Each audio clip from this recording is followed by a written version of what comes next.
পুরোদমে যুদ্ধ লেগে গেছে ভারত পাকিস্তানের। এবার কি হবে ভারত পাকিস্তানের মাঝে? এদিকে চীন পাকিস্তানকে মাথায় রেখে কি রাফাল যুদ্ধ বিমান কিনছেন ভারত। কাশ্মীরের পেহেলগাঁওয়ে ভয়াবহ সন্ত্রাসী হামলার পর ভারতের সঙ্গে চলমান সীমান্ত উত্তেজনার মধ্যেই বড় পরিসরে সামরিক মহড়া শুরু করেছে পাকিস্তান সেনাবাহিনী। ভারত বাঁচবে না।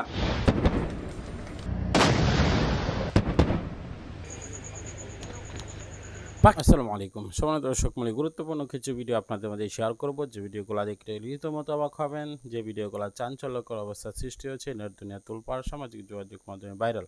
বর্তমান আপনাদের শুরুতে কিছু অংশ দেখিয়েছে, মূল ভিডিও আপনারা এখন দেখতে পারবেন, তাই না টেনে ভিডিওটি শেষ পর্যন্ত দেখতে থাকুন।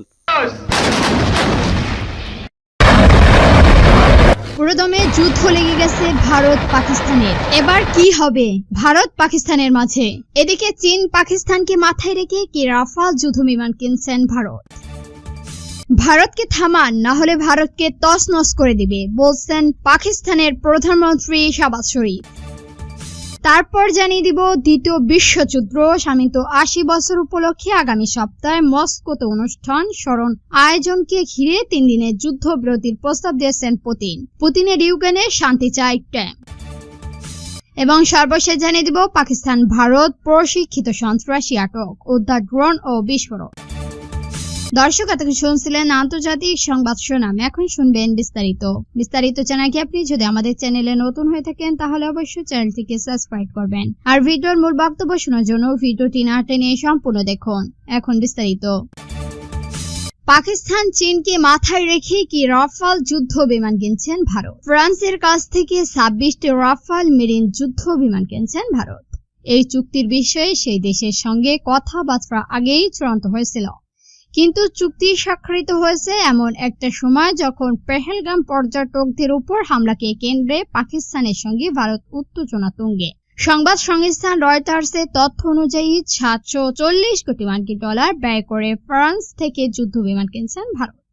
এই যুদ্ধ বিমান আইএনসিআর বিকৃত থেকে পরিচালিত হবে। পুরনো যুদ্ধ বিমানগুলিতে ধীরে ধীরে সরিয়ে দিয়ে এই আধুনিক যুদ্ধ জাহাজ ব্যবহার করার কথাও ভাবা হয়েছে। ভারতের প্রতিরক্ষা মন্ত্রীর পক্ষ থেকে বলা হয়েছে এই বিমানগুলো সরবরাহের কাজে ২০৩০ সালের মধ্যে সম্পন্ন হবে। ত্রুটি ফ্রান্স এবং ভারতের প্রশিক্ষণ দেওয়া হবে। ফাঁসারি প্রশিক্ষণ সংস্থা ডোসো এশিয়ান এর কাছ থেকে এই বিমান কিনছে ভারত। এখন প্রশ্ন হলো ভারতের নিরাপত্তা ব্যবস্থা আরো আটসার করার নেপথ্য কারণ কি? বিশেষজ্ঞদের মতে সম্পর্কিত রাফাল চুক্তি ভারতের প্রশিক্ষণ ব্যবস্থাকে আরো শক্তিশালী করে তোলার দিকে একটা গুরুত্বপূর্ণ পদক্ষেপ। প্রতিরক্ষা বিশেষজ্ঞ এবং সিনিয়র সাংবাদিক কমন আখাত বলেন, এই চুক্তি ভারতকে প্রতিরক্ষা ব্যবস্থাকে আরো আধুনিকতার প্রযুক্তির মাধ্যমে আরো মজবুত করে তুলবে। ভারতীয় বিমানবন্দর বিমান বাহিনীর কাছে ইতিমধ্যে রাফাল যুদ্ধ বিমান রয়েছে, এখন নৌবাহিনীর কাছেও তা থাকবে। ভারতকে থামান, জাতিসংঘে কি বলছেন শাহবাজ শরীফ। ভারত নিয়ন্ত্রণ কাশ্মীরের হামলাকে কেন্দ্র করে সৃষ্ট উত্তেজনার মধ্যে নয়াদিল্লিকে দায়িত্বশীল আচরণ ও সমঝ প্রশ্নের আহ্বান জানিয়েছেন জাতিসংঘের মহাসচিব আন্তরিক গুতেরেস। অনুরোধ জানিয়ে পাকিস্তানের প্রধানমন্ত্রী শাহবাজ শরীফ জোর দিয়ে বলেছেন, ভারতের পক্ষ থেকে সিন্ধি অববাহিকার পানিকে অস্ত্র হিসাবে ব্যবহার করার পর পাকিস্তানের কাছে গ্রহণযোগ্য নয়। জাতিসংঘের মহাসচিবের সঙ্গে এক ফোন আলাপে পাকিস্তানের প্রধানমন্ত্রী এই আহ্বান জানান। দুই নেতা এই আলাপে দক্ষিণ এশিয়া সম্পর্কিত ঘটনার প্রভাবের উপর আলোচনা করা হয়। গুতেরেসের সঙ্গে আলাপে শাহবাজ শরীফ বলেন, ভারতের কোনো দুর্ভাগ্যজনক আচরণে জবাবে পাকিস্তানি তার সার্বভৌমত্ব ও ভৌগোলিক অক্ষতপূর্ণ শক্তি দিয়ে রক্ষা করবে। ভারত নিয়ন্ত্রণে জম্মু কাশ্মীরের পেহেলগাম পর্যটকের উপর হামলায় ২৬ জন নিহত হওয়ার পর ভারত ও পাকিস্তানের মধ্যে গত মঙ্গলবার থেকে উত্তেজনা বেড়ে গেছে। ঘটনার পরে কোনো প্রমাণ ছাড়াই ভারত ও হামলার জন্য পাকিস্তানিকে দায়ী করেছেন। জাতিসংঘের মহাসচিবের সঙ্গে আলাপকালে প্রধানমন্ত্রী বলেন, পাকিস্তানের সব ধরনের সন্ত্রাসবাদের নিন্দা জানায়। বিশ্ব সন্ত্রাসী বিরোধী যুদ্ধে প্যাকিস্তানের বড় ত্যাগ কথাও তুলে ধরেন তিনি। পুতিন ইউক্রেনে শান্তি চায় ট্রাম্প। মঙ্গলবার মার্কিন প্রেসিডেন্ট ডোনাল্ড ট্রাম্প বলেছেন, রাশিয়ার প্রেসিডেন্ট ভ্লাদিমির পুতিন এখনো ইউক্রেনের সাথে যুদ্ধবিরতির ব্যাপারে এখনো একটি শান্তি চুক্তি নিয়ে আলোচনা করতে চায়। ওয়াশিংটন থেকে বার্তা সংস্থা এএফপি এই খবর জানিয়েছেন। পুতিন শান্তি চান কিনা জানতে চাইলে এবিসি টেলিভিশনের সাথে এক সংলাপকালে ট্রাম্প বলেন, আমার মনে হয় পুতিন শান্তি চান। শনিবার ট্রাম্প রুশ নেতা শান্তির বিষয় সিরিয়াস কিনা এই নিয়ে প্রশ্ন তোলার পর এক বিবৃতি দেন। রুশ নেতা শান্তির ব্যাপারে সিরিয়াস কিনা শনিবার ট্রাম্প তা নিয়ে প্রশ্ন তোলেন। এই রুমে পোপর শেষকৃত ইউক্রেন প্রেসিডেন্ট ভ্লাদিমির জেলেনস্কির সাথে এক নাটকীয় বৈঠকের পর এই মন্তব্য করেন তিনি। ট্রাম্প শনিবার ট্রুথ সোশ্যাল মিডিয়ায় লিখেছেন, গত কয়েকদিন ধরে পুতিনের বেসামরিক এলাকা, শহর ও জনপদে ক্ষেপণাস্ত্র নিক্ষেপ করার কোনো কারণ ছিল না। এটা আমার মনে হয় হয়তো তিনি যুদ্ধ বন্ধ করতে চান না, তিনি কেবল আমাকে ঠকাচ্ছেন। যুক্তরাষ্ট্রের প্রেসিডেন্ট ডোনাল্ড ট্রাম্পের প্রশিক্ষিত প্রতিশ্রুতি দিয়েছিলেন হোয়াইট হাউসের ফিরে আসার পর প্রথম 24 ঘন্টার মধ্যেই তিনি যুদ্ধের অবসান ঘটাবেন। কিন্তু প্রথম 24 ঘন্টার মধ্যে সংঘাত শেষ করার তার নির্বাচনী প্রতিশ্রুতি পূর্ণ করতে পারেনি ট্রাম্প। যুক্তরাষ্ট্রের প্রধানমন্ত্রী মার্কিন রুবিও মঙ্গলবার ইঙ্গিত দিয়েছিলেন, রাশিয়া ও ইউক্রেনের যুদ্ধে সামরিক দুই দেশে স্পষ্ট প্রস্তাব না দেয় তাহলে যুক্তরাষ্ট্র এর মধ্যস্থতা প্রক্রিয়া থাকবে পরে সরে আসবে।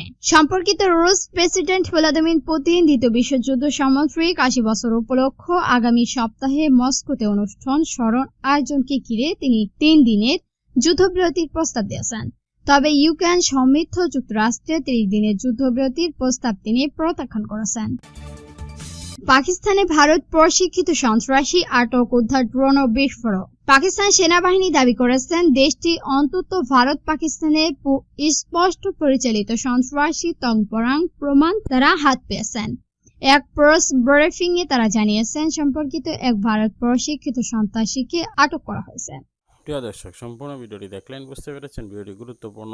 দেশ এবং জাতির উদ্দেশ্য করে যদি আমরা একটা লক্ষ্য করে কথা বলি তাহলে বলতে পারি অবশ্যই দেশ এখন দেশের মানুষ একটি দুর্যোগপূর্ণ অবস্থার মধ্যে রয়েছে এবং দুর্যোগপূর্ণ সময় পার করছে।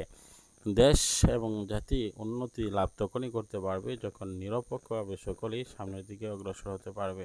বর্তমান ডক্টর মোহাম্মদ ইউনূস দেশ পরিচালনা করছে কিন্তু নিরপেক্ষতায় পৌঁছতে পারেনি, নিরপেক্ষতাভাবে সামনের দিকে অগ্রসর হতে পারছে না। আর সেজন্য আমরা দফায় দফায় পিছনে চলে যাচ্ছি। প্রিয় দর্শক, আপনাদের অভিমত কি? বর্তমানে যেভাবে দেশ পরিচালিত হচ্ছে এভাবে কি দেশ পরিচালিত হতে পারে? আবার বিএনপি ক্ষমতা আসলে কি আওয়ামী লীগের মতো আবার দরভাগর আবার ঝামেলা শুরু হতে পারে?